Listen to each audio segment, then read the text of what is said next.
Olá, meus amores, tudo bem com vocês? Eu realmente espero que sim.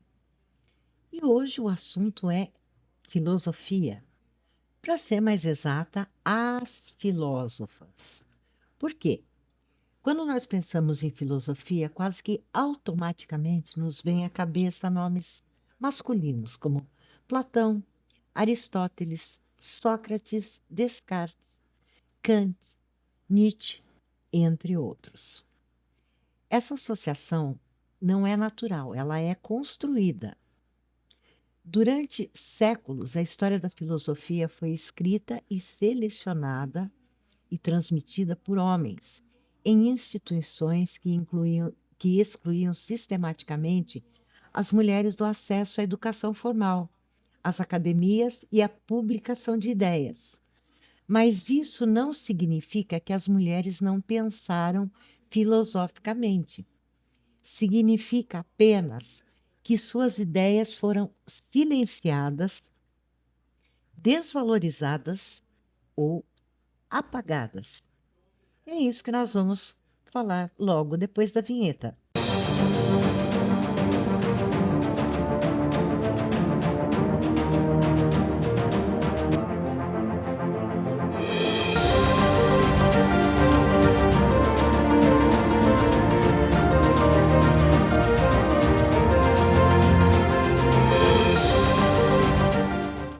Mas o que é filosofia, afinal? Filosofar não é apenas escrever tratados acadêmicos. É refletir sobre o sentido da vida, o que é o bem e o mal, o que é justiça, o que é conhecimento, o que é verdade e o que significa existir. Sob esse critério real, as mulheres sempre filosofaram. Então, nós vamos começar pelas filósofas na antiguidade. Mesmo em sociedades profundamente patriarcais, algumas mulheres conseguiram deixar marcas. E a primeira delas é a Hipátia de Alexandria, que viveu entre 355 e 415 a.C. Ela era matemática, astrônoma, filósofa neoplatônica e ela ensinava publicamente em Alexandria. Era respeitada por seus alunos homens, incluídos, até ser tiraram a vida dela por uma turba religiosa.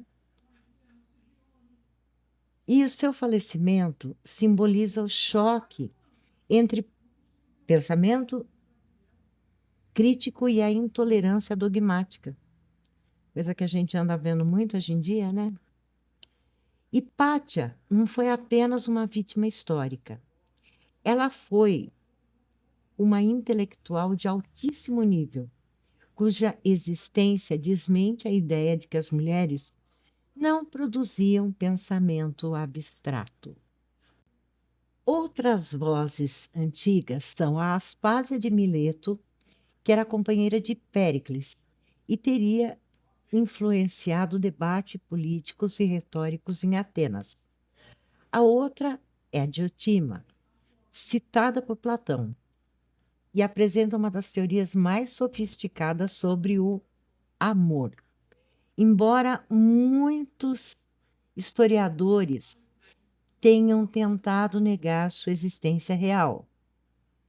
Mesmo quando aparecem, muitas filósofas antigas surgem mediadas por vozes masculinas. Elas eram discípulas, musas, companheiras e por aí afora. E agora vamos para a Idade Média, o pensamento sob vigilância. Na Idade Média, o espaço intelectual feminino estava quase sempre ligado aos conventos. E aí surge Hildegard de Bingen, que viveu entre 1098 e 1179. Ela era mística, filósofa, compositora e naturalista. Hildegard escreveu sobre ética, cosmologia, medicina e espiritualidade. Seu pensamento dialoga com filosofia natural e com questões profundamente humanas. Apesar disso, durante muito tempo ela foi tratada como apenas uma visionária, entre aspas, e não como pensadora. Uma forma sutil de desqualificação intelectual, né? E aí, no Renascimento e no Iluminismo, existem as exceções que incomodam. A primeira é a Christine de Pizan, que inclusive tem um vídeo só dela aqui no canal, que viveu entre 1364 e 1430. A Christine foi uma das primeiras mulheres a viver da sua escrita. Em A Cidade das Damas, Christine desmonta, com argumentos racionais, os preconceitos contra as mulheres. Ela faz algo revolucionário, critica a própria tradição intelectual masculina usando a lógica e a erudição. Eu recomendo que você assista também ao vídeo que eu fiz somente sobre ela. É bem interessante.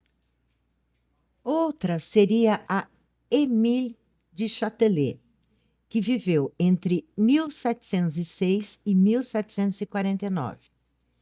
A Émile era filósofa e física. Ela traduziu Isaac Newton, para o francês e contribuiu decisivamente para a compreensão da física moderna.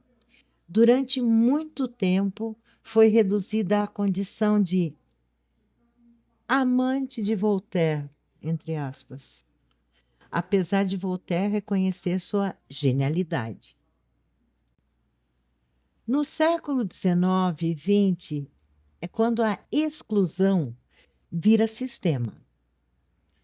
Mesmo com mais acesso à educação, as mulheres filósofas continuam sendo marginalizadas.